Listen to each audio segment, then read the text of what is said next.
lorsqu'on a 500 000 cas, c'est-à-dire 1 million par jour, c'est une vaccination en grandeur nature, ce qui est en train de se passer avec Omicron. Et donc, est-ce qu'il n'est pas le temps, aujourd'hui, je crois qu'on arrive à la date symbolique anniversaire de 2 ans du premier cas détecté en France, de changer de doctrine et d'aller de l'avant?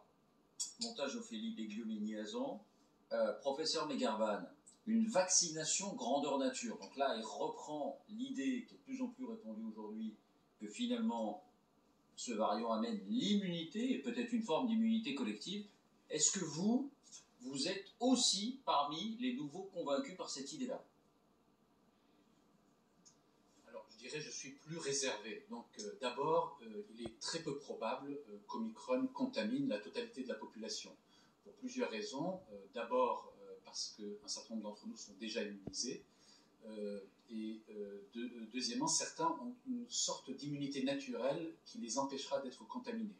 Par ailleurs, il va y avoir une décélération très rapide de l'épidémie. Donc, même si aujourd'hui, nous sommes à 1,5 million de contaminations jour, eh bien, très rapidement, on va décélérer et donc, au total, on ne pourra probablement pas plus contaminer qu'un tiers de la population.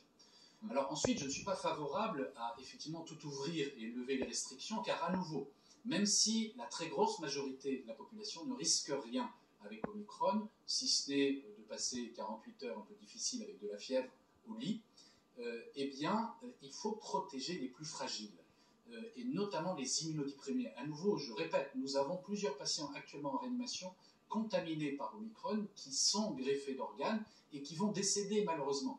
Il y a aussi toutes les personnes âgées, car on en a parlé tout à l'heure, donc notamment certains au-delà de 80 ans non vaccinés. Ce sont ces personnes qui contribuent aux chiffres toujours très impressionnants de décès quotidiens, c'est-à-dire 200 à 400 morts par jour.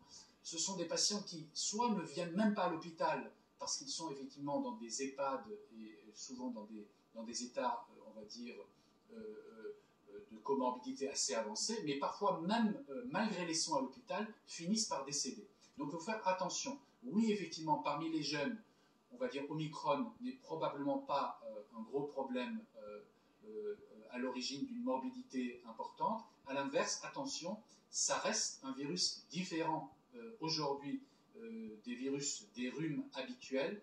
Il peut entraîner une hécatombe parmi les personnes immunodéprimées et les personnes très âgées non vaccinées.